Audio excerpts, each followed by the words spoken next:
Oke, langsung kita mulai aja ya. Ya, karena waktunya udah menunjukkan 10 jam 8. Oke, bismillahirrahmanirrahim. Assalamualaikum warahmatullahi wabarakatuh. Alhamdulillahirrahmanirrahim. Wabihi nasta'in wa ala umuri dunya waddin. Wassalatu wassalamu ala asrofil anbiya'i wal mursalin wa ala alihi wa sahbihi ajma'in. Amma ba'd. Pertama-tama marilah kita panjatkan kehadirat Ilahi Robbi yang telah memberikan kita beribu-ribu nikmat sehingga kita malam ini masih bisa belajar bareng ya di kajian konseling Islami klasik ini. Salawat beriring salam marilah kita limpah curahkan kepada junjungan kita yakni Nabi Muhammad SAW yang telah membawa kita dari zaman jahiliyah menuju zaman Islam. Baiklah, untuk sebelumnya kita persiapin buku dulu ya buat tulis-tulis, buku sama pulpennya persiapin. Yo. Nah, karena udah nggak sabar nih ya, kita ke materi. Sekarang Suci mau, perkenalin dulu ya. Perkenalkan, nama saya Suci Wulandari. Saya mahasiswa UIN SMH Banten, semester 2. Ya, semester 2. Dan sekarang Suci bakal manggilin atau kita panggilkan narasumber kita malam hari ini, yaitu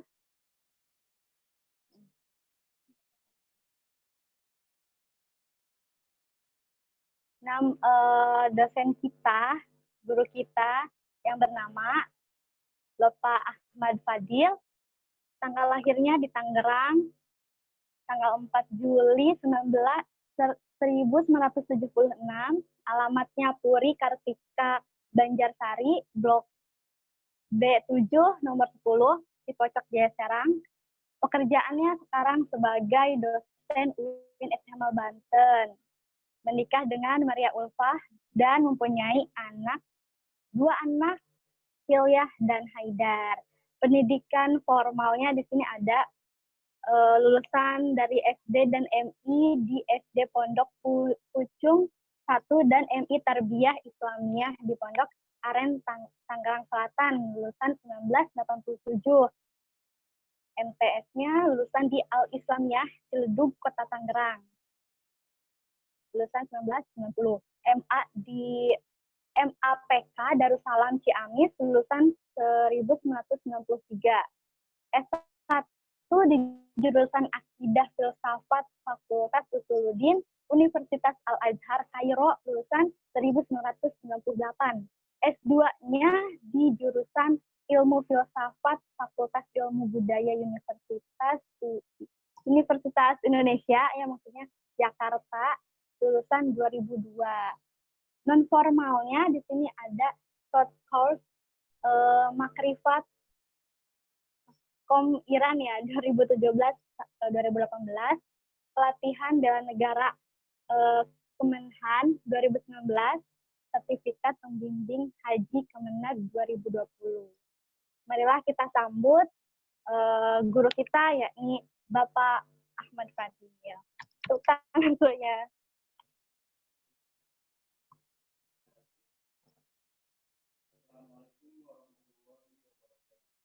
Waalaikumsalam warahmatullahi wabarakatuh. Alhamdulillahirrabbilalamin. Assalatu wassalamu ala asyrafil anbiya'i wal mursalin. Sayyidina Muhammad wa alihi tahirin wa ashabihil mujahidin, amma ba'd. Yang saya hormati teman-teman sekalian, saya mengucapkan terima kasih atas kehadiran teman-teman sekalian pada episode kedua kajian konseling Islami klasik. Pada pertemuan yang lalu kita telah membahas tentang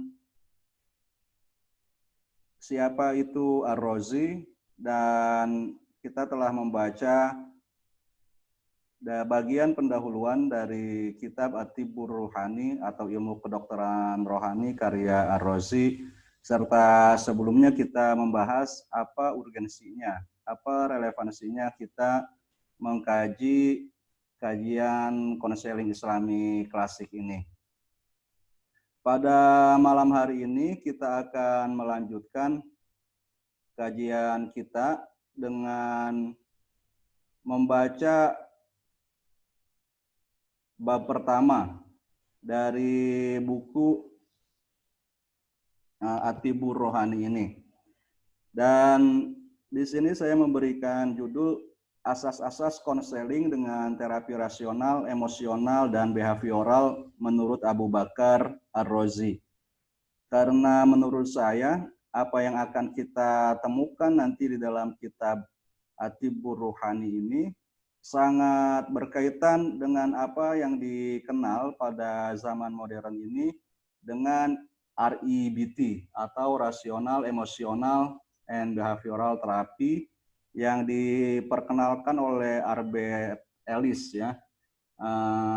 Akan tetapi kalau di jurusan BKI kajian keilmuannya itu sangat didominasi kajian yang bersifat praktis, yaitu bagaimana para mahasiswa ini belajar untuk bisa menjadi pembimbing atau konselor, sehingga mereka dilatih keterampilan-keterampilan mulai dari attending, yaitu mendengarkan dengan penuh perhatian, tidak sekedar mendengarkan, sehingga misalnya orang menjadi mau untuk membuka diri, menceritakan masalah-masalahnya. Maka pada kajian kita ini dengan kata asas-asas, kita akan kurang membahas unsur praktis tersebut, tapi lebih banyak membahas apa yang menjadi dasar dari pekerjaan para konseling itu. Nah, kajian ini menjadi menarik juga untuk para pemerhati filsafat, karena pembahasan tentang asas atau fondasi atau akar sesuatu biasanya itulah yang dilakukan oleh para filsuf. Selain itu, sebagaimana sudah saya sampaikan pada pertemuan yang lalu, bahwa kajian kita akan juga mudah-mudahan menarik perhatian para pencinta literasi Arab, baca tulis Arab, karena kita akan membaca teks-teks dari Abu Bakar Ar-Razi di dalam bukunya At-Tibur Rohani ini secara cukup detail, yaitu kita membaca kata per kata lalu menerjemahkannya, dan setelah itu kita mendiskusikannya. Saudara-saudara sekalian yang saya hormati, suara saya terdengar cukup ya? Ya, terima kasih. Semuanya sehat-sehat? Alhamdulillah. Ya, di sini saya lihat dulu ada juga, ya terima kasih, ada teman dari IAIN Pekalongan, Mbak Cintami Farmawati, kemudian yang lain-lain. Di sini ada Pak Zeno juga, terima kasih Pak Zeno sudah hadir kembali. Ada teman-teman juga, Rizky Maulida, Rista, mungkin ini dari UIN Banten ya. Terima kasih semuanya atas kehadirannya. Saudara-saudara sekalian, langsung saja kita mulai membaca awal dari bab 1. Ada buku yang sudah dibagikan di grup WA kita, dan di sini juga saya menyiapkan bacaannya. Yang mulai kita baca itu di bagian yang saya beri garis merah. Bismillahirrahmanirrahim. Sudah siap nih semuanya? Ya. Sekali lagi, Bismillahirrahmanirrahim. Al-Faslul Awal, bab pertama.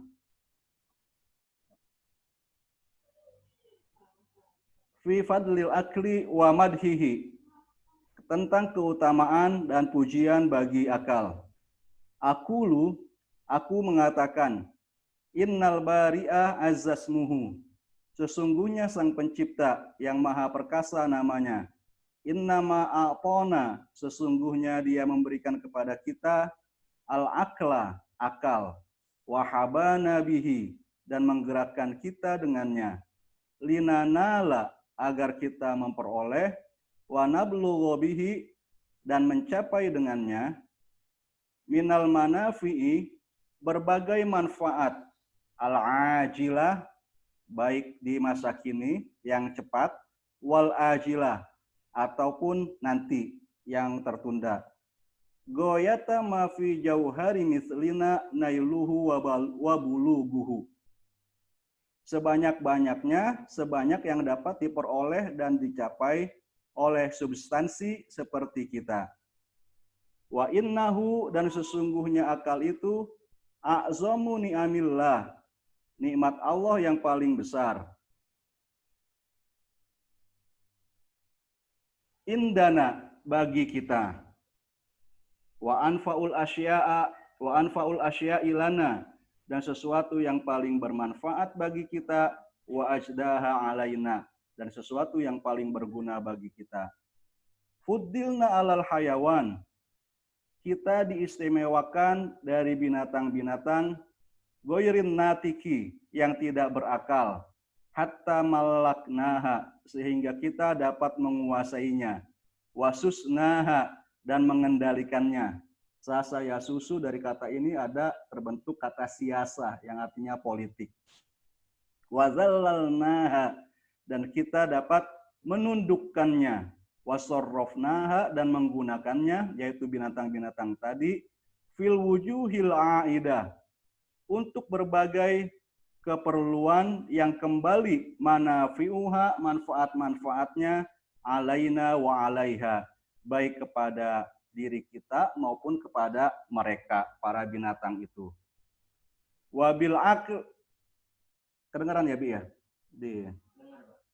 Wabil akli, dengan akallah, adrokna, kita mengetahui, jami'a, segala sesuatu, ma yarfa'una, yang memuliakan kita atau meluhurkan kita. Wa yuhsinu wa yatibu bihi aisyuna, yang memperbaiki dan membuat nyaman kehidupan kita. Wa nasilu ila bugyatina, dan membuat kita meraih tujuan. Wa muradina, dan keinginan kita. Fa inna, maka sesungguhnya kita, bil akli, dengan akallah, adrokna, kita mengetahui, sina atas sufun, cara membuat perahu atau kapal laut. Wastimalaha, dan cara menggunakannya. Hatta wasolna biha, sehingga kita bisa mencapai dengannya, ila ma qata'a wa halal bahru dunana wa dunahu, ke tempat yang dipisahkan dan dihalangi dari kita dan tempat itu oleh lautan. Wabilna nilna, dan dengan akallah kita bisa memperoleh atau bisa mengerti at-tibba, ilmu kedokteran, allazi fihil kasir, yang di dalamnya banyak, min masolihi ajsadina, kegunaan atau manfaat bagi badan-badan kita. Wasa iris sinaat, dan berbagai keterampilan atau teknologi yang lain, al-aidah alaina, yang kembali kepada diri kita, an-nafi'ah lana, yang bermanfaat bagi kita.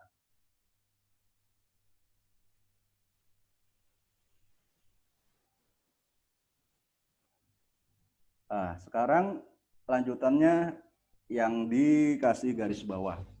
Wabihi adrokna, dan dengan akallah kita bisa mengetahui al-umur al-ghamidah, hal-hal yang tersamar, al-ba'idah, yang jauh, minna, dari diri kita, al-khofiyah, yang tersembunyi, al-masturoh anna, dan yang tertutup dari kita.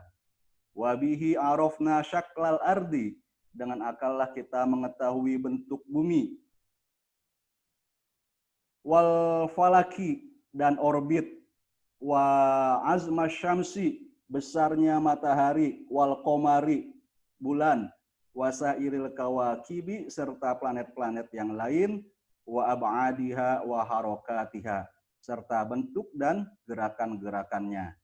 Wabihi wasolna, dengan akallah kita mengetahui atau kita mencapai ila ma'rifatil bari, kepada pengetahuan tentang sang pencipta azza wa jalla, yang maha perkasa dan maha agung.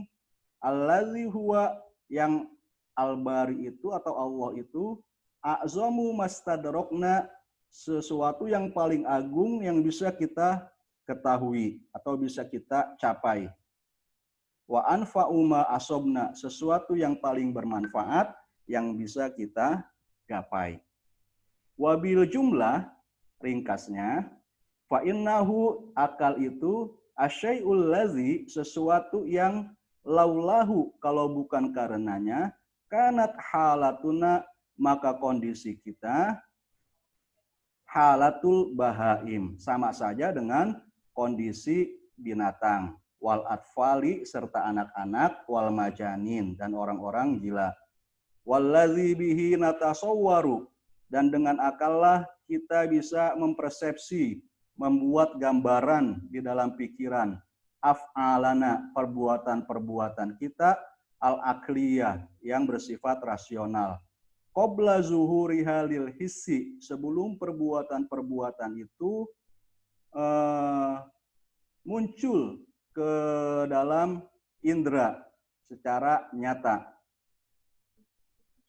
Fanaroha, maka kita melihatnya di dalam pikiran kita.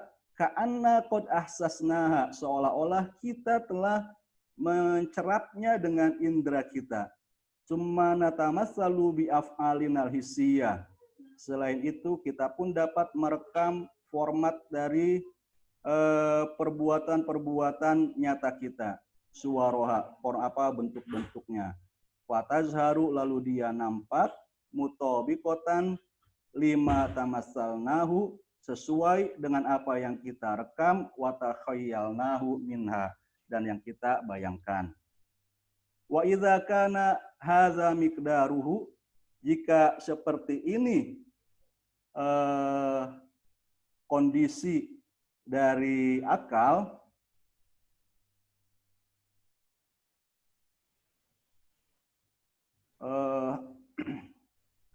wa mahalluhu, dan kedudukannya, wa khotoruhu, dan urgensinya, wa jalalatuhu, ada yang terlewat ini kayaknya terjemahannya ya, dan keagungannya, fahakikun alaina, maka sepatutnya lah bagi kita alla nahuttahu, untuk tidak menjatuhkannya, anrut batihi, dari posisinya.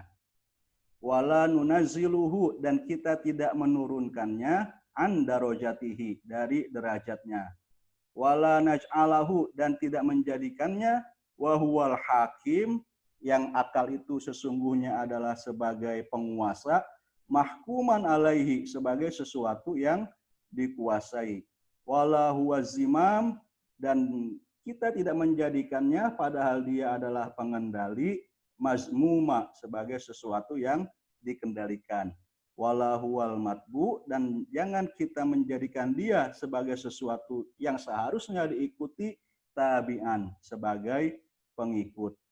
Bal nurajjihu fil umuri ilaiha, tapi kita harus mengunggulkan atau memutuskan, mengembalikan. Bal narji'u fil umuri ilaiha, tapi kita harus mengembalikan, merujukkan segala sesuatu kepadanya. Wa ta'tabiruha, dan apa yang dia pertimbangkan. Wa na'tamidu fiha alaihi, dan kita bersandar dalam urusan-urusan kita kepadanya, kepada akal. Fanumdiha, kita membuat maju atau melangsungkan segala sesuatu urusan ala imboihi, berdasarkan persetujuan dari akal. Wa nukifuha, dan kita menghentikan segala sesuatu urusan ala ikofihi, kalau disuruh berhenti oleh akal. Wala nusallitu alaihil hawa, kita tidak boleh membuat hawa nafsu menguasai kepada akal. Allazi huwa afatuhu, yang hawa nafsu ini adalah penyakit bagi akal. Wa mukaddiruhu, dan sesuatu yang mengeruhkan akal.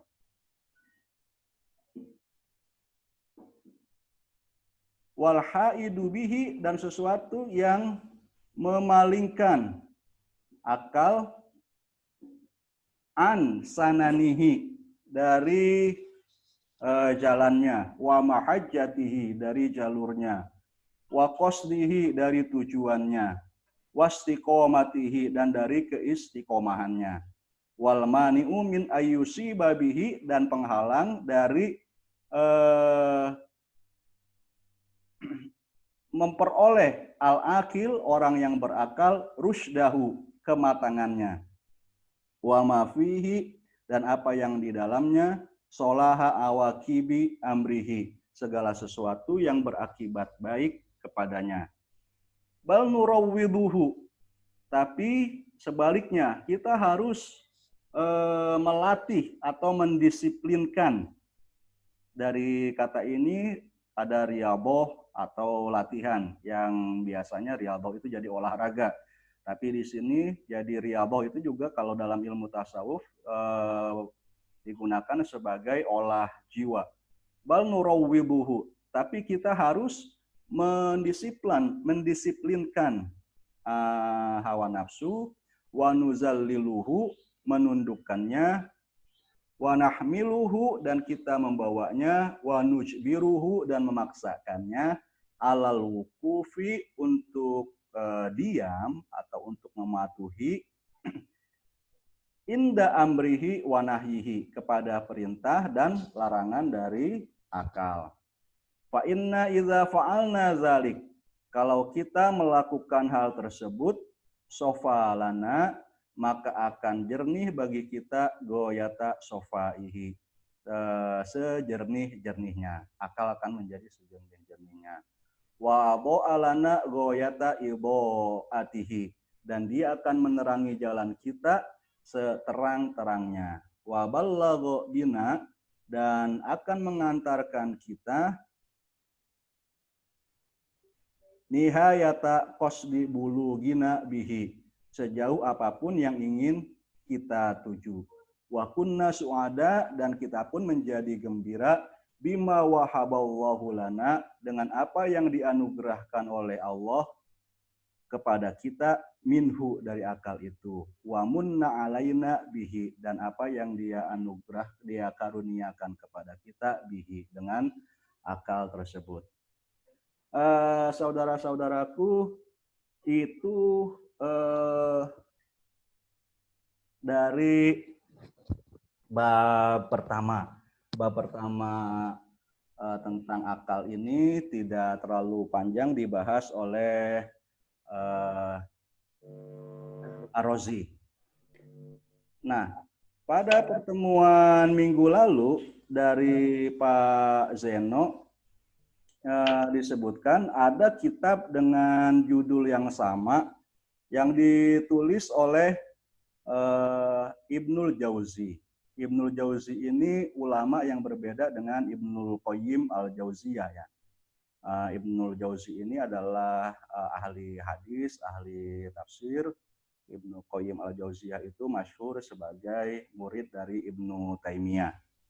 Nah, judul kitab dari Ibnul Jauzi ini persis sama, At-Tibbur Ruhani, ilmu kedokteran rohani.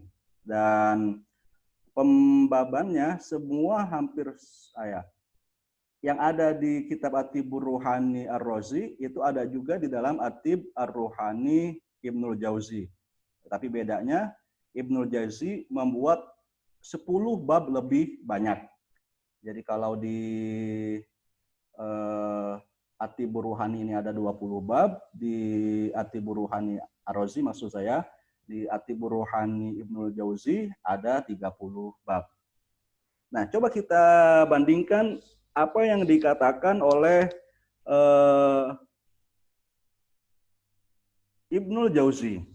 Ya, kalau dari segi waktu, Ibnul Jauzi itu hampir 250 sampai 300 tahun setelah Ar-Razi. Nah, pada babul awal ini Ar-Razi Ibnul Jauzi juga sama membahas fi fadlil akli, keutamaan akal. Kemudian Ibnul Jauzi mengatakan qad ikhtalafan nasu fi mahiyatil akli wa maskanihi. Para ulama telah berbeda pendapat. Ini baru pindah, saya lupa mindahin halamannya. Halaman slide-nya ya. Jadi pegang dua ini, Zoom dan Meet. Nah, sekarang sudah ada juga di Meet-nya. Babul awalnya Ibnul Jauzi itu qad ikhtalafan nas, para ulama telah berbeda pendapat fi mahiyatil akli, apa esensi akal, wa maskanihi, dan tempatnya di mana. Wa polu, dan mereka telah berpanjang lebar dalam perdebatan tersebut. Wa qad ruwiyat fi fadlihi ahaditsu katsirah, dan tentang keutamaannya telah diriwayatkan banyak hadis. Wa qad zakarna jumlatan min zalika, dan telah kami sebutkan beberapa atau sebagian dari hadis tentang keutamaan itu fi kitabina, dalam kitab kami yang lain, al-musamma bi zammil hawa, dalam kitab yang berjudul Zammul Hawa, celaan terhadap hawa nafsu. Fala nu'iduha, maka di dalam kitab ini Atibur Ruhani kami tidak akan mengulangi menyebutkan hadis-hadis atau riwayat-riwayat tersebut. Bal nazkuruha huna jumlatan fanakul, tapi yang akan kami sebutkan di sini hanya secara ringkas saja, yaitu innama yu'rafu fadlu syai'i bisamrotihi. Segala sesuatu itu bisa diketahui lewat buahnya atau apa yang dihasilkannya, apa produknya. Wa min samarotil akli, dan di antara buah atau produk akal adalah ma'rifatul khaliq subhana, pengetahuan tentang sang pencipta. Fa innahu stadalla alaihi hatta arafahu. Akal itu senantiasa mencari dalil, mencari indikator, mencari bukti tentang Allah, tentang sang pencipta sampai mengenalnya.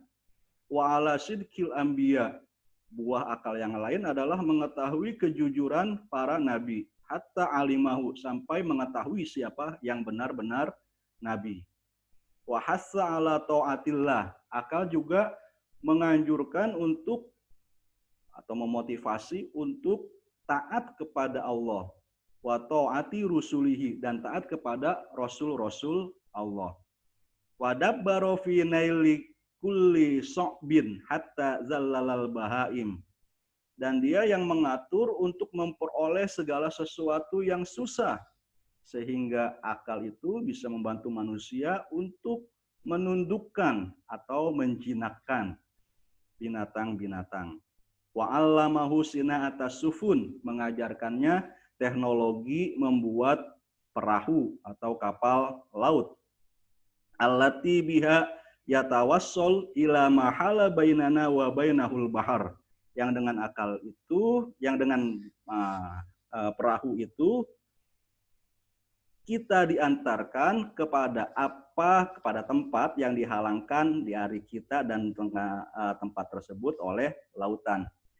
Kelihatan di sini bahwa redaksi dari Ibnul Qayyim ini, dari Ibnul Jauzi ini ya mengambil dari kitab Atibur Ruhaninya Ar-Razi. Wahtala ala toiril ma'i hatta suyidat, dialah yang mencari hilah, mencari cara untuk menangkap burung-burung air atau apa ini, hatta suyidat, sehingga bisa diperangkap. Wa ainuhu abadan turaqibul awakib, dan mata dari akal ini, mata hati, senantiasa mengawasi apa implikasi atau konsekuensi, akibat-akibat dari segala sesuatu. Wa ta'malu bi muqtados salamah fiha wal auz, dan berbuat berdasarkan apa keselamatan dan kemalangan yang ditunjukkan oleh akal. Wayat rukul ajila lil ajil. Akallah yang mendorong kita untuk meninggalkan sesuatu yang segera, sesuatu yang ada sekarang, lil ajil, untuk sesuatu yang ada nanti. Wabihi fuddilal adami ala jami'il hayawan allazi faqodahu. Dan dengan akallah anak Adam diberikan keistimewaan dari semua binatang yang tidak memiliki akal. Wabihi ta'ahalal adami li khitabillahi subhanahu wa taklifihi. Dan dengan akallah anak manusia itu menjadi ta'ahala, menjadi pantas, memiliki kapasitas untuk menerima khitab atau perintah dari Allah dan taklifnya. Wabihi yablugul insan, dan dengan akallah manusia bisa memperoleh goyata mafi jauhari mislihi ayyablugohu min khairid dunya wal akhirah minal ilmi wal amal. Di sini juga ada redaksi yang kembali mirip. Kalau yang tadi beberapa kalimat itu tidak kita baca pada buku Ar-Razi, di sini kembali kita temukan. Dengan akallah manusia bisa mencapai kebaikan dunia dan akhirat yang setinggi-tingginya yang mungkin dicapai oleh esensi seperti kita. Pengetahuan tentang apa? Pengetahuan tentang al-ilmu wal amal. Wa kafa bihadhil asya fadilah, dan cukuplah dengan semua ini menjadi keutamaan. La bi ba'diha, bukan dengan sebagiannya saja. Itu semua menjadi keutamaan akal. Fal yuktafa atau fal yaktafi bihadhil jumlah anil itolah. Maka cukuplah dengan penjelasan ini yang ringkas sehingga tidak perlu diperpanjang lagi. Nah, sebelum nanti saya mengulas sedikit apa kemampuan akal baik menurut Ar-Razi maupun Ibnul Jauzi di sini, saya jadi penasaran dengan apa yang disebutkan oleh Ibnul Jauzi tentang riwayat-riwayat yang dia katakan sudah dipaparkan di kitab Zammul Hawa. Maka saya cari lagi kitab Zammul Hawa ini, karena zaman sekarang ada pandemi ya, kita nggak bisa ke perpustakaan gitu. Jadi saya cari PDF-nya saja. Ya, alhamdulillah. Ya saya dapat PDF dari kitab Zammul Hawa ini. Dan ternyata isi dari Zammul Hawa ini ya kembali mirip dengan buku Tibur Ruhani. Tapi saya belum baca atau belum periksa lebih banyak kitab Zammul Hawa ini, baru pada bab pertamanya saja. Dan pada bab pertamanya ini, fi zikril akli wa fadlihi wa zikri mahiyatihi. Jadi judul babnya sama. Penjelasan tentang akal, keutamaannya, dan esensinya. Ini ada suara dari mana ya? Nah, sudah mati lagi. Kembali di sini Ibnul Jauzi mengatakan ikhtilafan nasu fi mahiyatil akli ikhtilafan kasiron. Jadi kalau zaman sekarang kita mengatakan akal itu apa sih? Lantas ada banyak penjelasan tentang hal tersebut, itu bukan sesuatu hal yang baru. Ibnul Jauzi yang hidup pada abad ke-6 Hijriah dan Al-Razi yang pada abad ke-3 Hijriah sudah menyatakan hal yang seperti itu. Manusia sudah berbeda pendapat sangat sengit tentang apa esensi akal. Faqala qaumun, ada satu kaum yang mengatakan huwa darbun minal ulumil daruriyah. Akal adalah sejenis dari pengetahuan-pengetahuan yang aksiomatik. 1+1 2, dua hal yang bertentangan tidak akan bersatu dan tidak akan berpisah. Gitu. Kemudian sebagian itu lebih kecil daripada keseluruhan. Nah, itu yang seperti itu gitu, yang bisa langsung dipahami oleh setiap orang kalau dia memfokuskan pikirannya pada apa yang dikatakan tadi. Gitu. Sebagian lebih kecil daripada keseluruhan. Oh iya, benar banget gitu kan. Yang seperti itulah yang dimaksud dengan akal. Itu oleh sebagian kaum. Wa qala akharun, sebagian yang lain mengatakan huwa gorizatun yata'atta ma'aha darkul ulum. Dia adalah insting, gariza, yang bersamanya kita bisa mencapai atau memperoleh berbagai ilmu. Jadi semacam instrumen juga yang ada di dalam diri manusia.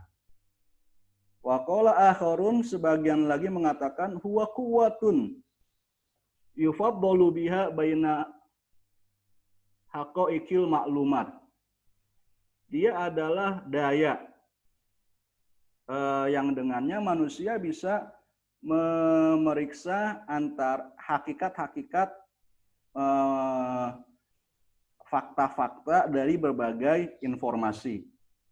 Jadi kalau ada hal-hal yang bertentangan, akal lah yang bisa menentukan mana yang sesuai dengan realita, mana yang tidak sesuai. Misalnya dalam kajian epistemologi ada pembahasan tentang apakah indera dapat dipercaya. Misalnya salah satu indera yang paling penting untuk mencari pengetahuan adalah mata. Mata ini katanya suka menipu. Salah satu bentuk tipuannya matahari yang sangat besar itu dibilang sebesar koin Rp1.000 lah misalnya kayak gitu. Tongkat yang lurus kalau dipandang mata kita, lantas kita masukkan ke air, itu akan menjadi bengkok. Iya. Nah, di situ kan ada dua informasi, mana yang benar? Tongkat ini bengkok atau lurus? Matahari itu besar atau kecil? Bayangan itu bergerak atau tidak? Gitu kan? Kalau kita lihat bayangan, besok hari misalnya jam 7 kita keluar rumah, ada pohon kita tandai bayangannya di sini, lantas kita keluar jam 10 kita kembali lagi, bayangannya sudah bergeser dari garis yang kita buat. 3 kali kita dibohongin sama akal kayak gitu. Nah, sama indera bukannya indera. Indera siapa? Sama indera mata. Nah, informasi yang berbeda seperti itu bisa diperiksa mana yang faktual, mana yang salah, gitu ya, mana yang hoax-nya gitu, atau dari mana sumber kesalahannya oleh akal. Wa qala akharun huwa jauharun basit.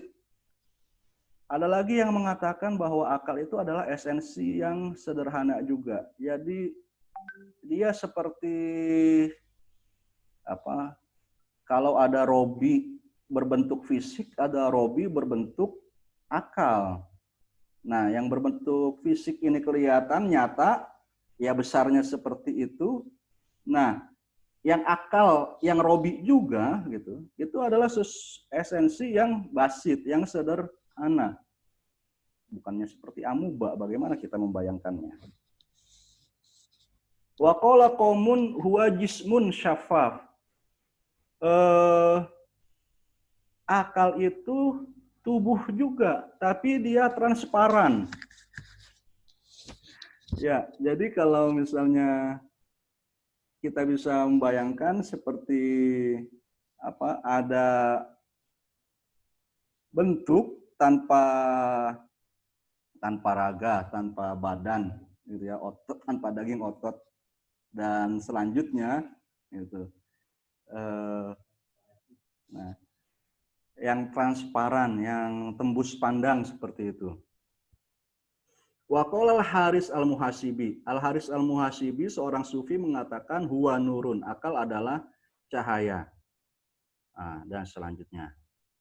Wa tahqiq fi hadza di halaman sebelahnya, pemeriksaan tentang masalah ini ayyuqol adalah dikatakan al-aqlu goriza. Jadi ini pandangan Ibnu Jauzi bahwa akal adalah goriza, instrumen, alat, insting, ya berupa insting, ka'annaha nurun, seolah-olah dia adalah cahaya, yukzafu fil qalbi, yang dilontarkan, dilemparkan ke dalam hati. Tapi hati di sini bukan yang hati sama dengan liver ya, tapi hati yang sama dengan heart, jantung. Fayasaidu li idrakil asya, sehingga hati itu menjadi punya kesiapan untuk mengetahui segala sesuatu. Faya'lamu jawazal jaizat, sehingga dia mengetahui bolehnya segala sesuatu yang boleh. Wastihalatal mustahilat, mustahilnya segala sesuatu yang mustahil. Ada pulpen yang nggak ada ujung, nggak ada pangkalnya, itu mustahil. Wa yatalamah awaqibal umur, serta bisa melihat secara sekilas, mengintip, lamaha itu mengerling, memprediksi akibat dari segala sesuatu. Wazalikan nur yakillu wa yaksur, cahaya akal ini bisa menjadi sedikit atau banyak. Wa iza qawa zalikan nur, jika cahaya itu kuat, qoma'a ajilal hawa, maka dia bisa menundukkan. Qoma'a itu artinya zallala atau koharo, menundukkan atau mengalahkan apa yang dituntut oleh hawa nafsu berupa kesenangan-kesenangan yang instan, yang segera terasa. Zikru mahallil akli, penjelasan tentang di mana tempat akal itu.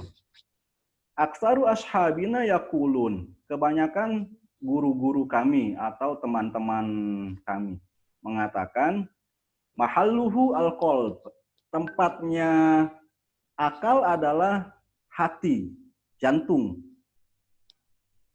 Wa huwa marwi, ini adalah pendapat yang diriwayatkan an Syafi'i, dari Imam Syafi'i. Wa daliluhum, dan dalil mereka adalah firman Allah, fatakuna lahum qulubu yaqiluna biha, maka mereka mempunyai hati yang dengannya mereka berpikir, mereka berakal. Di surat Al-Hajj ayat 46. Serta firman-Nya yang lain, inna fi dzalika ladzikra liman kana lahu qalb, sesungguhnya di dalam hal itu terdapat peringatan bagi orang-orang yang memiliki akal. Al-murad, yang dimaksud dari ayat-ayat itu, liman kana lahu aklun, bagi orang yang memiliki akal. Fa'abbara bil qalbi anil akli. Ayat ini mengungkapkan dengan kata akal, padahal yang dimaksud ayat ini mengungkapkan dengan kata hati, anil akli, padahal yang dimaksud adalah akal. Li'annahu, karena qalb atau hati, jantung itu, mahalluhu, tempat bagi akal. Pada ayat yang tadi yang pertama, kulub, lahum kulub, mereka memiliki hati, yakilun, yang dengan hati itu mereka berpikir, bukan yang merasa gitu ya. Di ayat ini disebutkan begitu. Padahal kita suka mengatakan bahwa ya hati itu untuk merasa, akal itu untuk berpikir. Tapi di sini dikatakan bahwa hati itu dipergunakan untuk berpikir. Jadi tempatnya akal menurut pendapat yang ini adalah di dalam hati, di dada, di sini, di jantung. Di mana akalmu? Di jantung sini.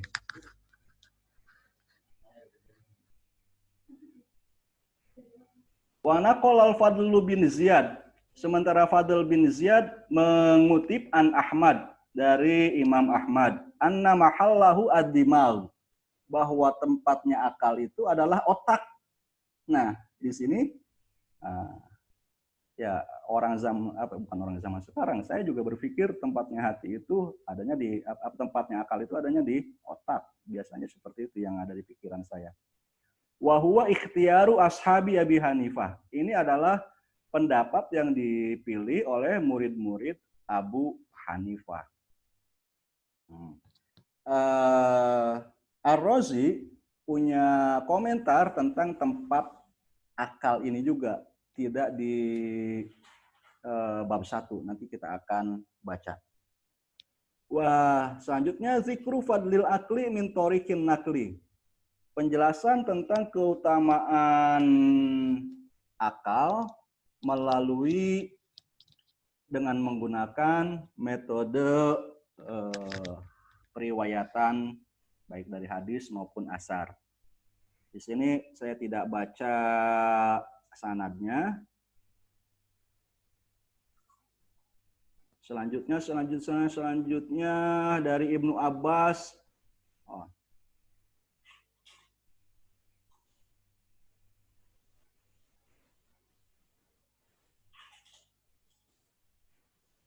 Mohon maaf.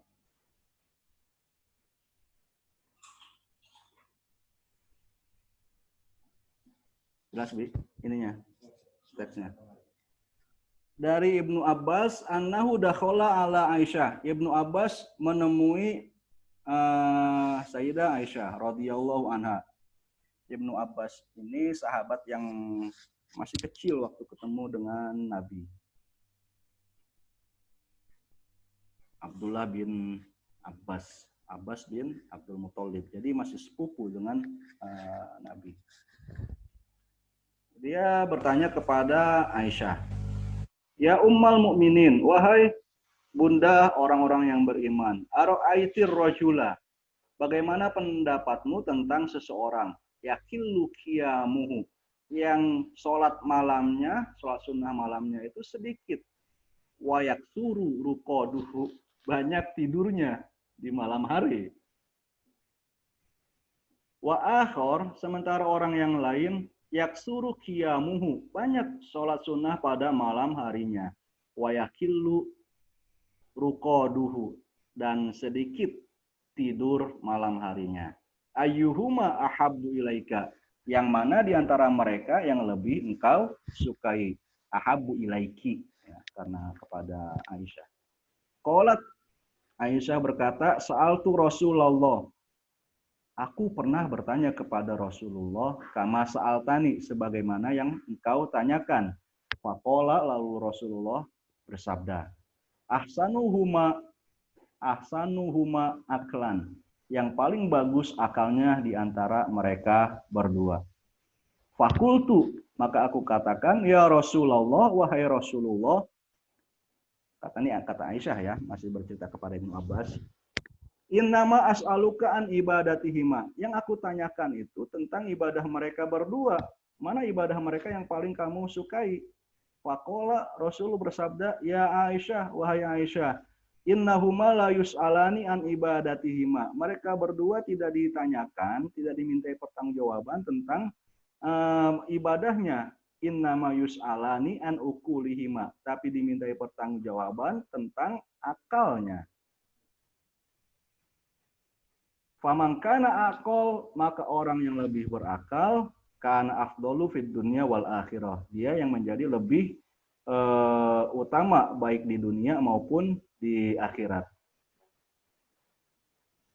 Di sini ada banyak riwayat. Riwayat yang kedua masih qala Rasulullah SAW, inna likulli sabilin matiyah, semua jalan ada kendaraannya, wasiqah yang terpercaya, wa mahajjah wa dihah, dan jalur yang jelas.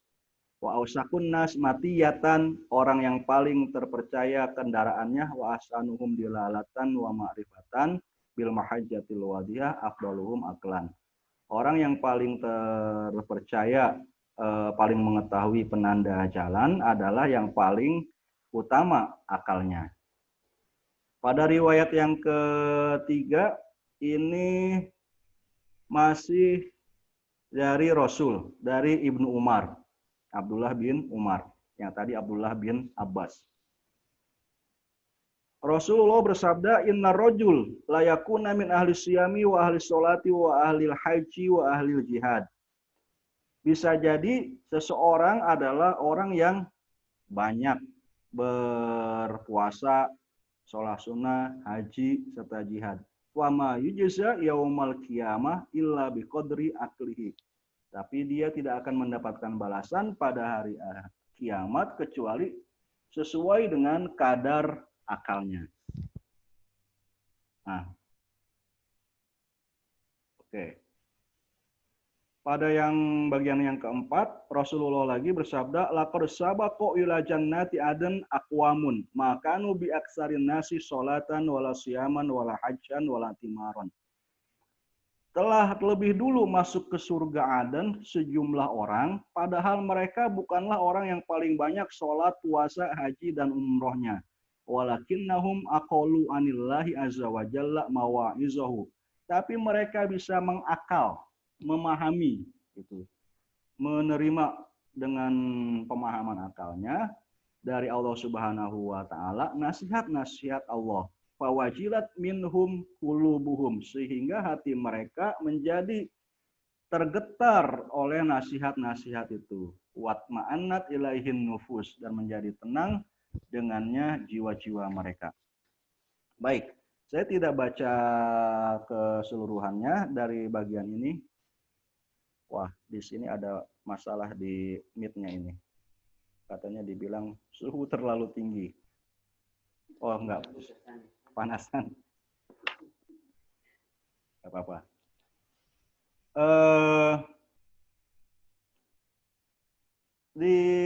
Dari apa yang sudah kita baca ini, dari Ar-Razi di dalam At-Tibbur Ruhani dan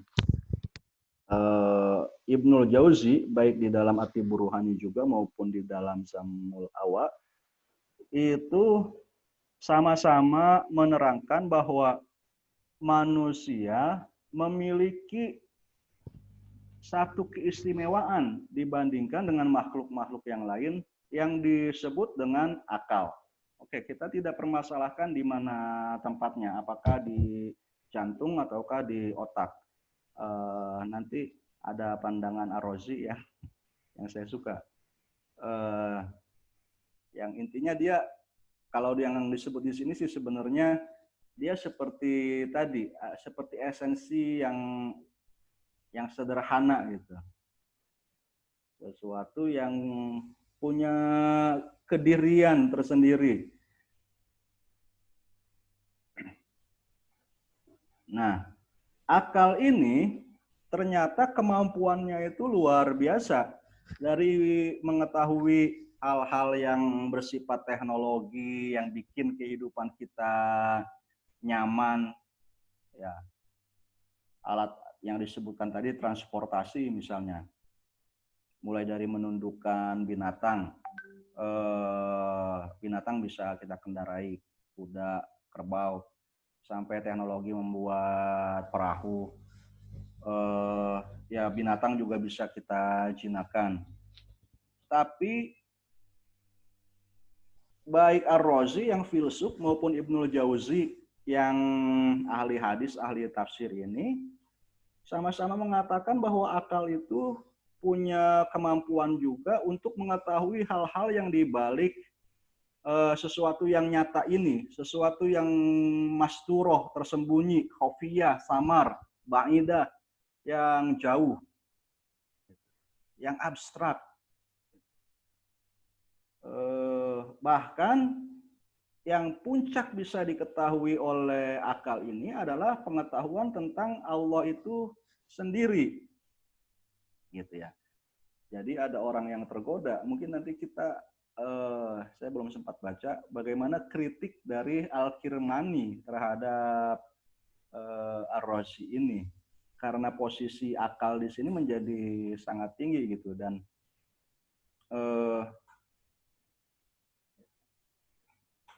ya ada yang menuduh bahwa dengan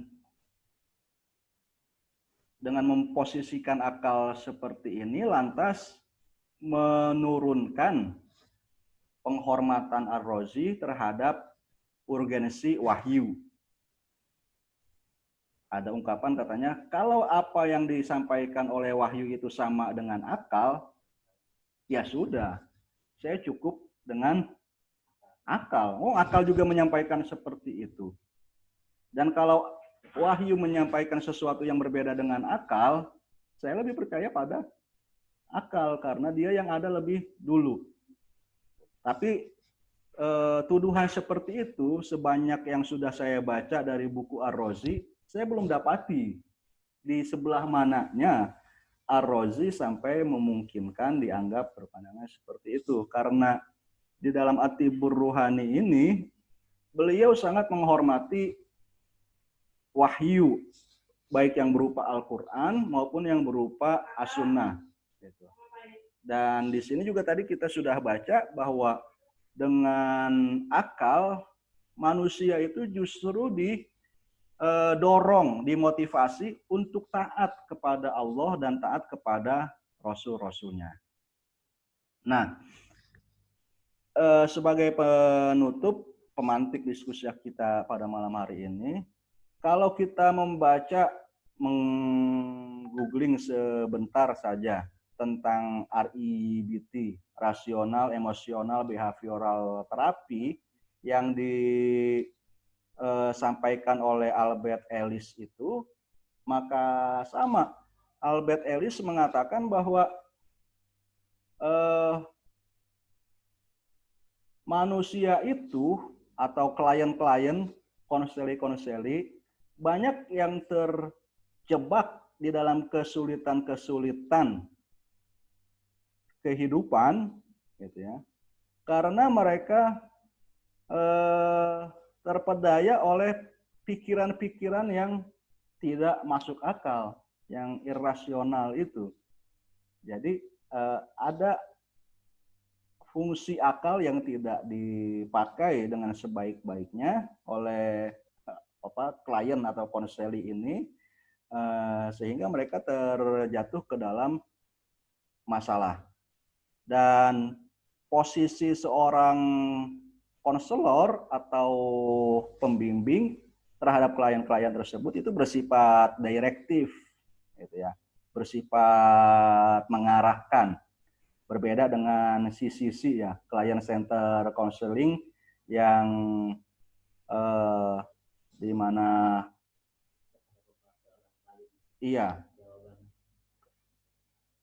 klien yang lebih punya posisi utama. Nah, di rasional emosional ini pengarahan dari si konselor bisa cukup besar posisinya, gitu. Nah, ya dasar-dasar seperti ini kita bisa dapati pada khazanah klasik kita, baik yang berasal dari pemikiran murni, gitu ya, pemikiran murni. Di sini maksud saya Ar-Razi yang masyhur sebagai seorang filsuf, maupun pada khazanah yang pemikirannya itu banyak diwarnai oleh riwayat-riwayat seperti Ibnul Jauzi sini. Karena itu jadi kalau dengan menggunakan metode eklektik gitu ya, ini mahasiswa BKI misalnya, kok nggak ada Islamnya yang digunakan REBT gitu kan, itu teorinya dari Barat, teori modern. Loh, rasional itu ya teori Islam sekali gitu kan, bisa kita katakan seperti ini. Ini buktinya Ar-Razi berkata seperti ini, dia adalah filsuf muslim. Kemudian Ibnul Jauzi, dia ahli hadis, ahli tafsir, juga mengatakan begini. Walaupun itu menurut saya dalam upaya mencari teori konseling atau psikologi Islam dari khazanah klasik, saya katakan tadi bersifat eklektik, ya, menggabung-gabung saja gitu ya. Oh, sekarang ada seperti ini, ternyata dulu juga sudah ada. Itu masih tahap yang awal lagi. Mudah-mudahan kita bisa melangkah lebih jauh, bisa membuat apa namanya, satu teori, iya, sistem tersendiri yang mulai dari dasarnya sampai kepada teknik-tekniknya ini memang benar-benar sesuai dengan prinsip-prinsip asas-asas Islam tadi, bahwa misalnya yang ingin dibebaskan kesuraman pada diri konseli itu bukan hanya kesuraman di kini, di sekarang, gitu, tapi juga di nanti. Maksudnya di dunia, bukan hanya di dunia tapi juga di akhirat. Untuk pengantar diskusi kita malam ini, saya pikir saya cukupi. Saya sangat berharap masukan dari teman-teman semua yang ada di sini tentang tema kita yang kita bahas pada malam ini. Saya persilakan kepada moderator Saudara Suci. Iya. Nah, untuk teman-teman yang mau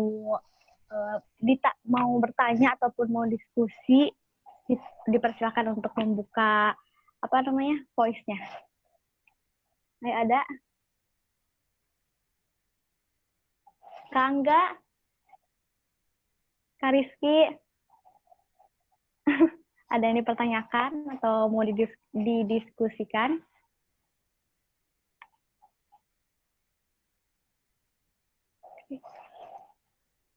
PPT nanti kita kirimnya beres ini kali ya. Dari diskusi PPT baru kita kirim. Kak Fajri, ada yang mau tanyakan?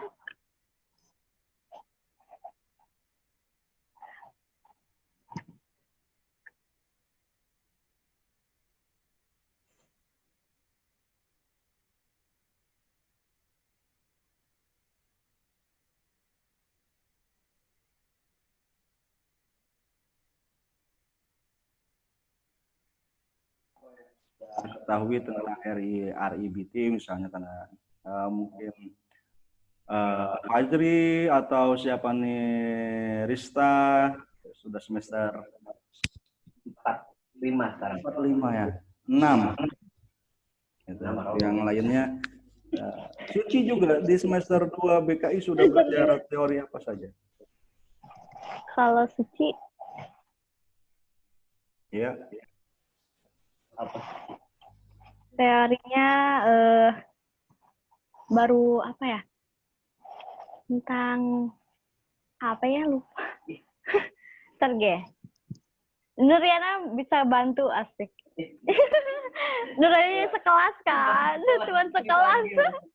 Suci lupa loh. Yang Fajri ini jagoannya logika. Ya biasa kalau Kak Fajri. Tadi. Kang Fajri jagoannya logika, gimana nih komentarnya?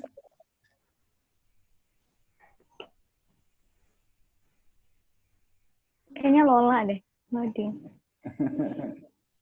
Ini foto bukan? Bukan. Bukan itu. Tadi soalnya bergerak gitu loh. Kak Angga yang udah alumni ya, Kak? Iya.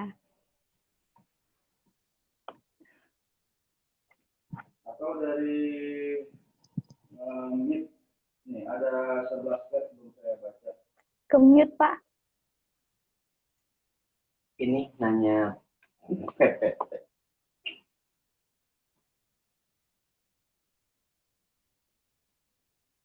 Tidak ada pertanyaan.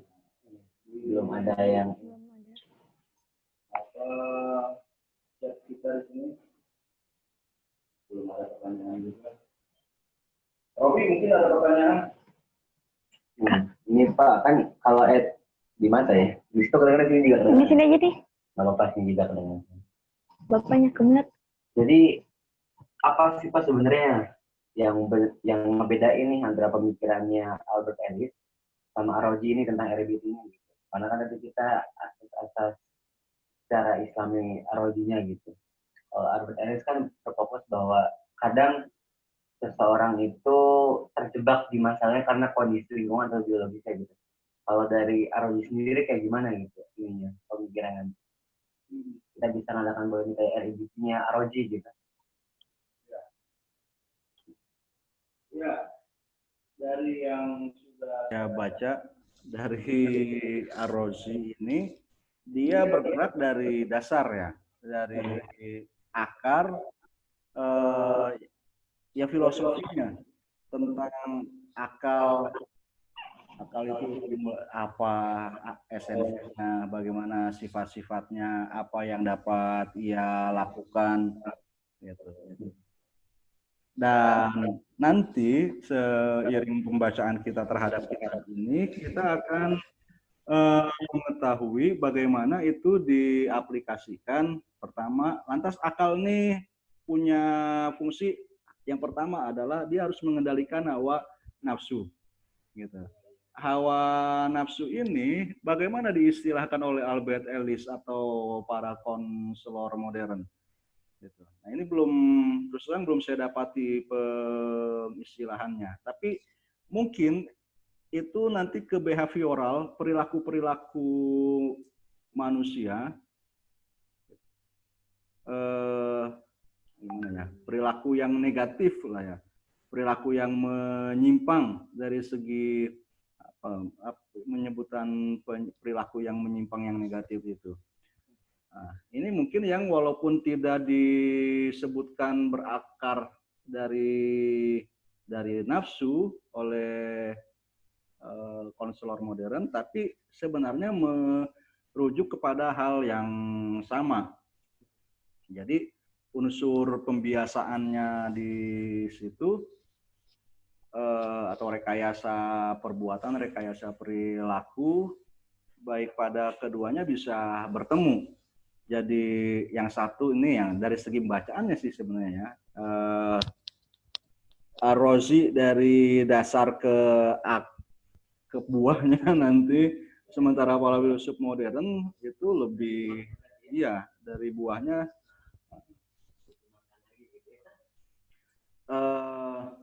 ya asumsi kita harus dibuktikan dengan membaca tadi filosofinya Albert Ellis ini sedalam apa gitu ya. Apakah dia juga menerima adanya target-target kehidupan hereafter, kehidupan nanti di akhirat itu atau tidak. Nah, ya, di sini saya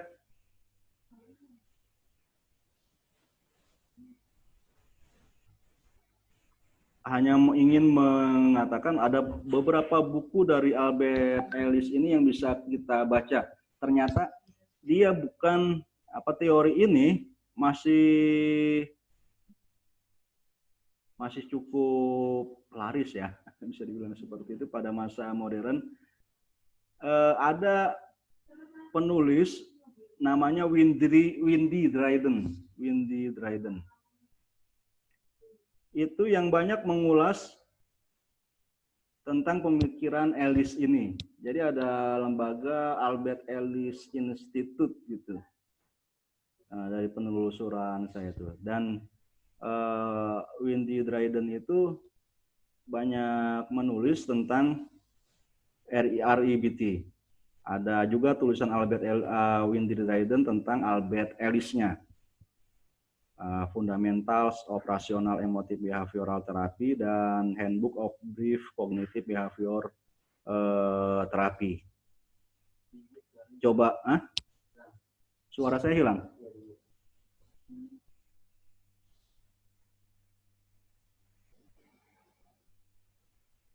Enggak.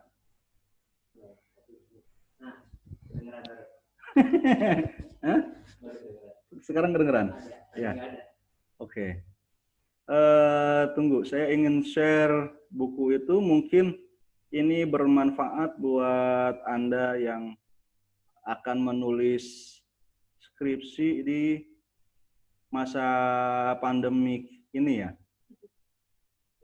Ya, tadi pertanyaan dari Robi itu bisa menjadi pertanyaan skripsinya gitu. Iya, komparasi gitu, perbandingan perbandingan apa persamaan dan perbedaan ya teori REBT-nya Albert Ellis dengan Arrozzi gitu. Nah, ya di sini Anda bisa merujuk dua bukunya langsung gitu kan. Kalau buku bahasa Arabnya ini yang kita sedang baca, buku Albert Ellis-nya nih nggak kelihatan ya. Kalau yang buat teman-teman di coba buat teman-teman yang di Meet, saya balik aja kameranya.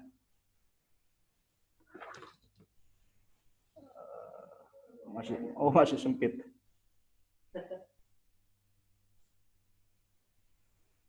Kelihatan nggak, Bi?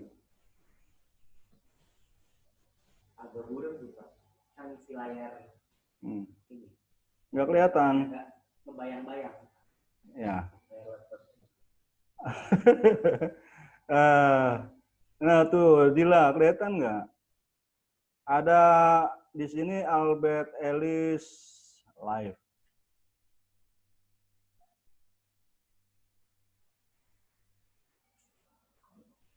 Aduh, ini lama juga bukanya.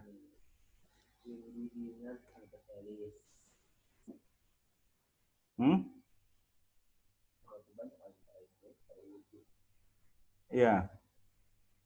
Ini fundamentalsnya di sini mungkin yang dibahas juga apa aspek-aspek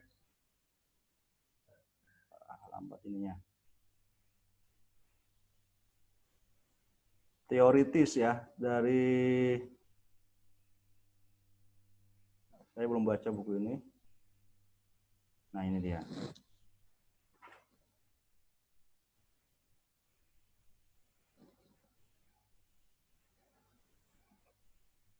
Mana daftar isinya?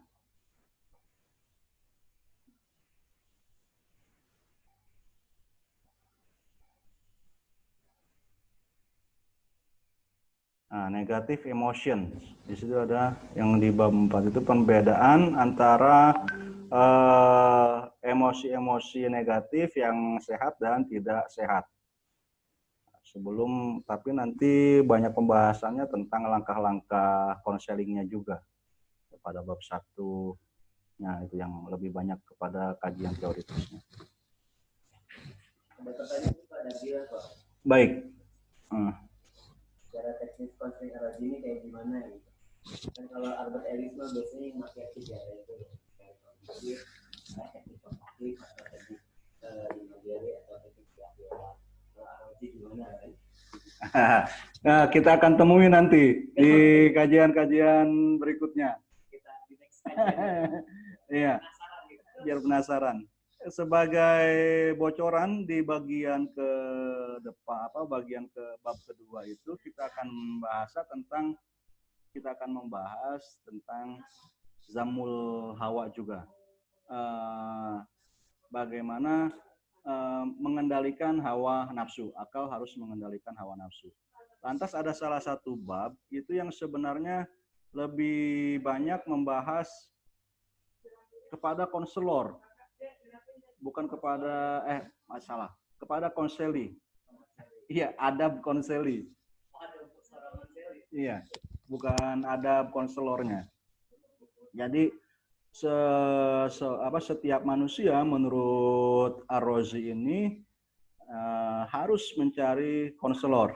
Dan kalau pertanyaannya tadi apa yang harus dilakukan oleh konseli ketika mencari konselor dan setelah mendapati, lantas bagaimana caranya supaya si konseli ini bisa mendapatkan nasihat-nasihat yang benar-benar dari seorang konselor, itu justru jelas jawabannya bisa kita temukan langsung nanti beberapa bab lagi. Tapi kalau teknik konseling, ya berarti apa yang harus dilakukan oleh si konselor ini, itu pembahasannya mungkin agak butuh nafas yang lebih panjang. Yang sudah saya baca, selain buku At-Tib Ar-Ruhani ini, ilmu kedokteran rohani,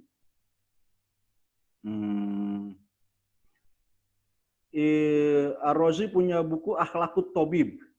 Gitu. Adab seorang dokter. Nah, dokter yang dimaksud di buku itu adalah dokter fisik sebenarnya. Karena Ar-Razi adalah seorang dokter juga ya, ahli ilmu kedokteran fisik. Malah nama besar dia lebih terbangun di situ, di dalam kedokteran fisik. Sebagai filsuf saja, dia bila boleh dikatakan bukannya mainstream di dunia filsafat Islam. Tapi dari bagian buku Ar-Razi yang At-Tibu Ruhani yang sudah akan kita baca ini, saya bisa katakan ada langkah-langkahnya nanti gitu kan. Orang harus mengenal misalnya pengertian dengki, hasud. Ya, hasud itu apa? Dia pengertiannya begini. Dia munculnya dari mana? Nah, untuk bisa menghalanginya, kalau dalam apa namanya, yang dikatakan oleh Albert Ellis itu berarti masuk di bagian mana? Nah, di assessing irrational belief juga bisa tentang lazah, pleasure, kesenangan. Ada Ar-Razi membahas lazah itu baik di dalam At-Tibu Ruhani maupun dia punya artikel sendiri tentang lazah, pleasure, kesenangan. Orang punya banyak konsep yang salah. Nah, ini mungkin bisa dibahasakan sebagai irrational beliefs. Keyakinan-keyakinan yang tidak rasional pada banyak orang tentang pleasure ini. Menarik tuh kalau kayak gitu. Kalau Albert Ellis kan pokoknya yang nggak irasional dirasionalkan. Karena kalau ini kan yang nggak irasional pun jadi bisa rasional gitu. Kalau Arabi. Enggak, bukannya dirasionalkan. Jadi itu harus dijelaskan bahwa itu salah. Iya, misalnya orang memahami bahwa pleasure, kesenangan itu iya. Sesuatu yang bisa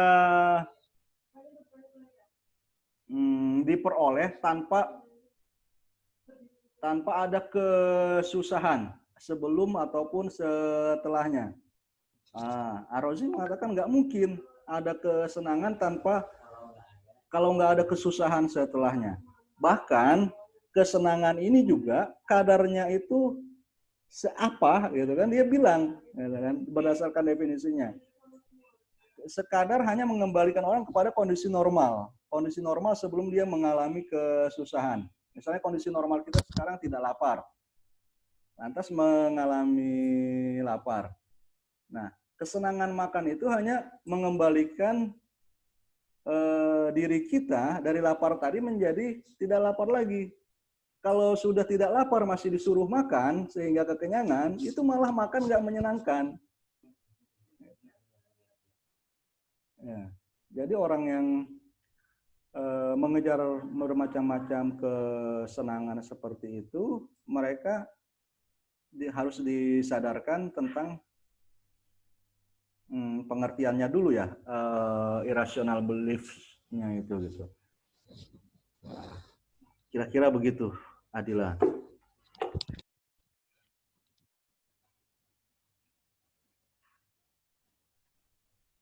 Ya, kita masih punya waktu cukup. Ya, jadi seperti itu ya. Adila nanti ikut the next kajiannya gitu, biar lebih paham lagi. Pantengin terus kajiannya.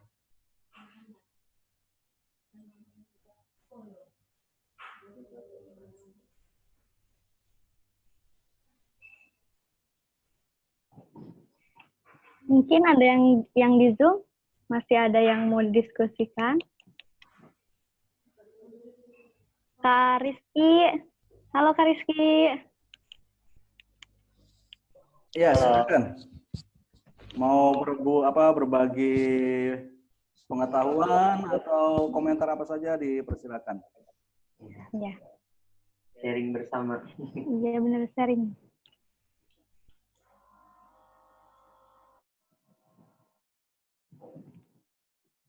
Halo Kak Faizatul Alia, Karista, Kak Cintami, Karis. Zeno, ada masukan untuk malam ini dari Pak Zeno? Masukan dari Bapak kemarin itu mendorong saya untuk membaca Baca itu tuh. ya atibur ruhaninya Uji.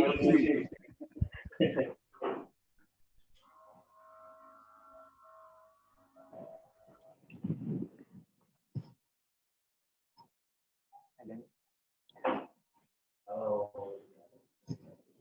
Ya. Kita lanjutkan lagi pada malam Jumat depan.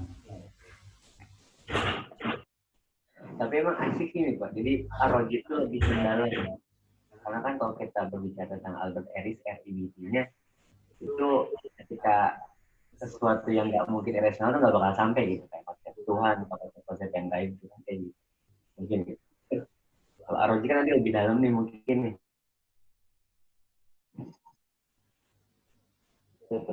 Ya. Ya, mudah-mudahan seperti yang diharapkan. Ya, kita sebenarnya pertama ada tanggung jawab lah. Ya, Ar-Razi ini, dan sebelumnya saya sudah membahas tentang Al-Kindi ya di bulan Ramadan lalu. Mati ya yang di ininya. Mitnya mati nggak? Menarik perhatian ilmuwan atau akademisi modern di luar institusi perguruan tinggi agama Islam ya, di luar Indonesia ya juga. Tentang Al-Kindi kemarin, misalnya ada yang mengatakan bahwa Al-Kindi ini punya keserupaan, bahkan sangat dipengaruhi oleh Stoicisme. Dan pada masa modern dia bahkan punya keserupaan dengan Nietzsche. Walaupun Al-Kindi itu jelas terkenal sebagai filsuf yang beriman, sementara Nietzsche itu filsuf yang menandatangani bahwa Tuhan sudah mati. Gitu kan. Tapi dalam hal bagaimana cara menangani emosi sedih yang bisa masuk ke dalam jiwa manusia, baik Al-Kindi maupun Nietzsche itu punya kesamaan. Dan Al-Kindi ini tadi sangat dipengaruhi oleh Stoicisme gitu. Kalau kita titik di situ sebagai orang sebagai akademisi Muslim mungkin nggak puas ya, karena kajian-kajian filsuf Muslim itu pasti nggak hanya menggunakan rasionya, mereka secara otomatis lah dipengaruhi oleh Al-Quran, hadis, kemudian juga lingkungan sekitarnya yang membahas konsep-konsep keagamaan. Gitu. Jadi kita harus mengetahui juga sejauh mana konsep keagamaan mempengaruhi pemikiran Al-Kindi ini. Dan kalau dibilang ini kurang relevan untuk masa modern, apa yang ditulis di dalam filosofi teras, gitu kan? Ya, filosofi teras itu ya ungkapan Indonesia dari Stoicisme, karena itu artinya teras juga. Dalam bahasa Arab, Stoicisme itu diterjemahkan jadi ar-ruwakiyah. Ruwak itu artinya teras, bangunan yang menempel gitu ya, kepada bagian utama ya, dari sebuah rumah. Itu ruwak namanya. Ya, yaitu teras. Gitu. Kemudian misalnya ada buku-buku seperti Seni Hidup Minimalis. Gitu kan.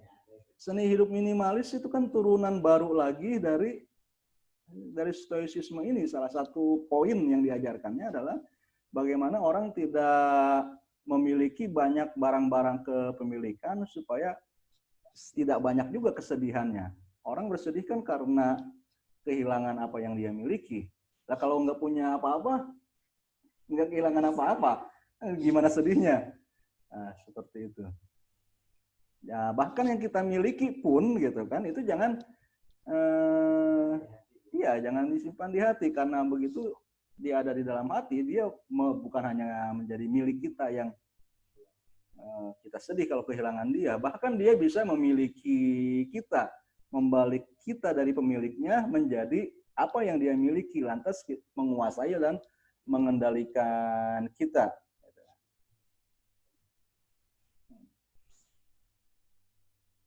Nah, berkaitan dengan Ar-Razi, ini belakangan dari Al-Kindi, dan nanti bisa kita temui beberapa pemikiran Ar-Razi yang dipengaruhi oleh Al-Kindi. Gitu. Dia hampir semasa dengan Miskawai, jadi nanti pada bab 20 buku ini, tentang bagaimana cara menepis rasa takut terhadap kematian, itu sesuatu yang dibahas juga oleh Miskawai. Nah, jadi pembahasannya memang panjang ya, Rizky, Fazri, Nuriana, dan teman-teman sekalian di sini, sampai kita bisa menjadi yang seperti Albert Ellis di masa modern ini. Ya, saya sih berharap Anda-Anda di sini gitu ya, baik yang di Meet maupun di Google, masa pandemik ini gitu kan jadi kesempatan sebenarnya saat kita nggak punya akses leluasa untuk melakukan penelitian ke lapangan, maka kita bisa sini library research ini gitu ya, membahas sampai menemukan teori-teori seperti itu. Begitu, Bi. Di Meet ada lagi nih, Pak. Jadi kalau di Meet, pertanyaannya, Pak, terkait akal versi Ar-Razi, apakah itu ada di setiap akal manusia? Apa? Jadi versi Ar-Razi ini apakah ada di setiap akal manusia gitu? Versi akalnya. Akal yang di versi Ar-Razi ini ada nggak gitu di setiap manusia? Iya. Iya, jawabannya iya, ada. Yang dibahas oleh Ar-Razi adalah akal yang menjadi keistimewaan semua manusia gitu. Jadi tapi kalau misalnya nanti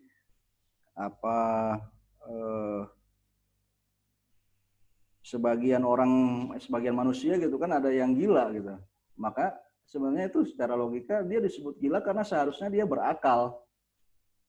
Kalau yang tidak seharusnya berakal kan nggak disebut gila. Batu tidak mungkin disebut ada batu yang gila.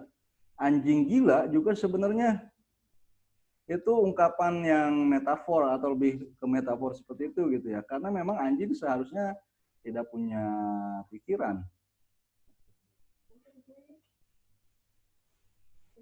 Kemudian kalau ada perbedaan antara akal seseorang dengan akal yang lain, itu juga dipengaruhi oleh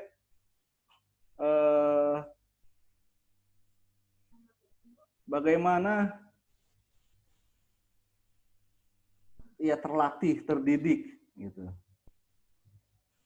Bagaimana akal satu orang terlatih ya, sementara akal orang lain kurang terlatih, ya maka walaupun pada awalnya punya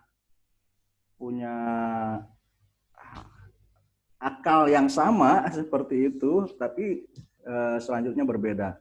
Kemudian bisa juga karena pengaruh, ya akal ini kan menggunakan alat yang namanya indera. Orang yang inderanya itu diberikan keistimewaan kuat di pendengaran, kuat di penglihatan, penciuman, itu akan mempengaruhi data-data yang masuk kepada pikiran dan akalnya.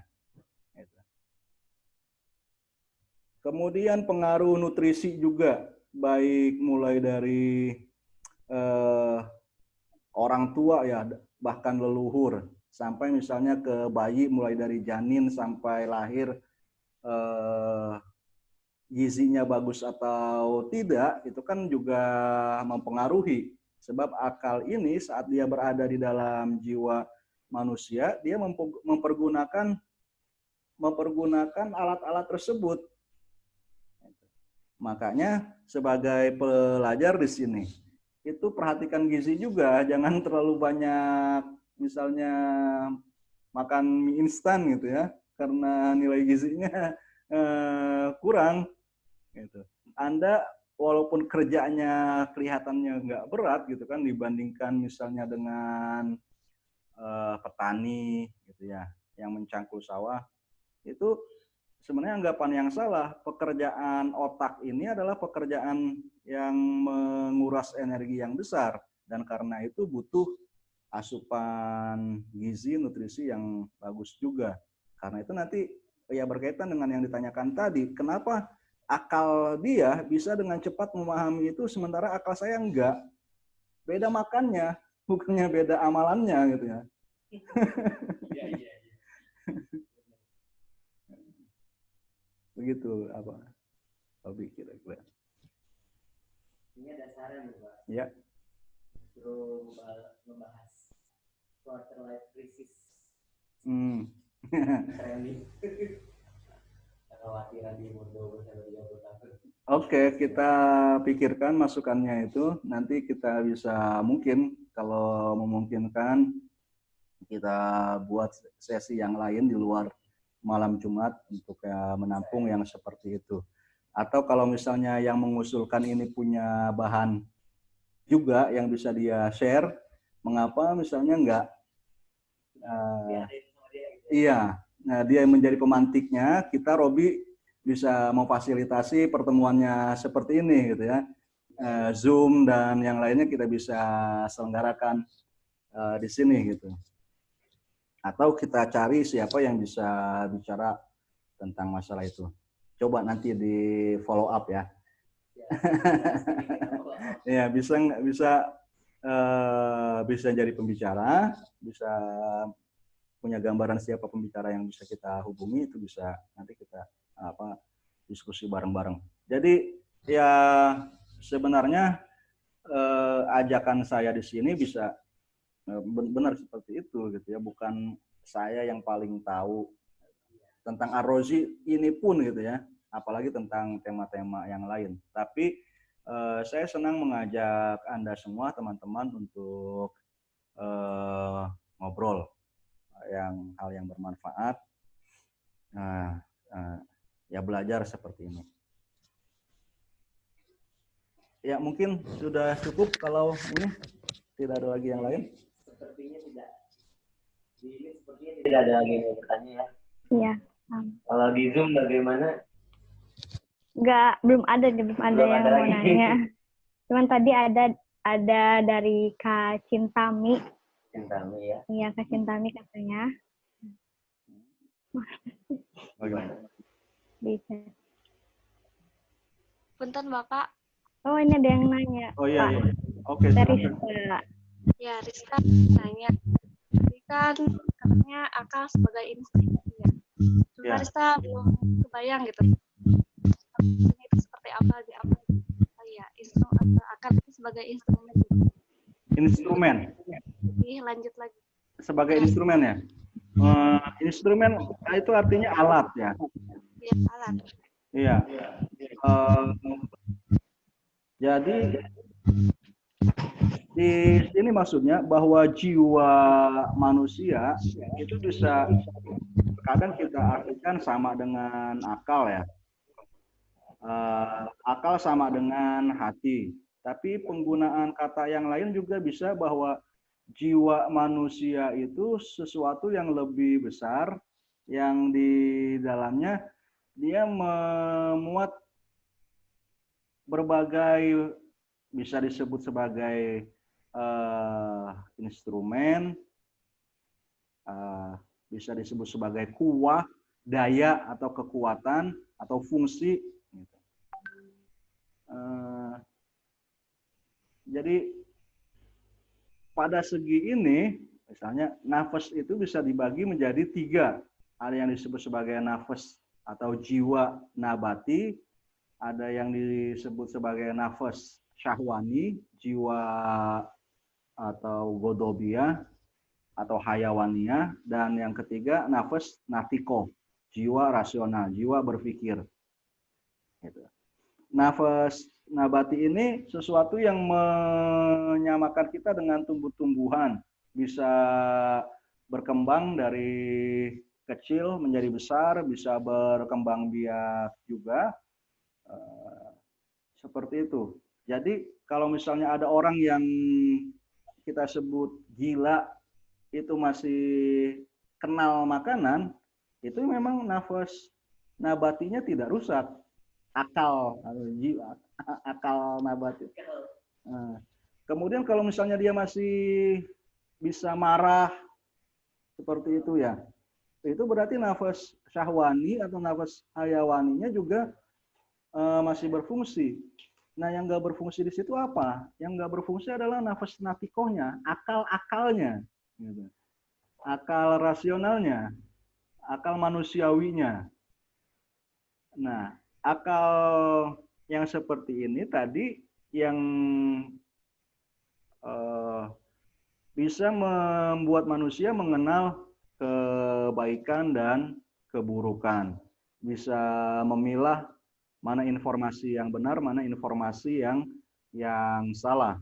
Nah, itu dia misalnya dibimbing oleh ya logika, gitu ya, atau dibimbing oleh ilmu-ilmu perolehan, ilmu kasabi yang lain. Gitu. Tapi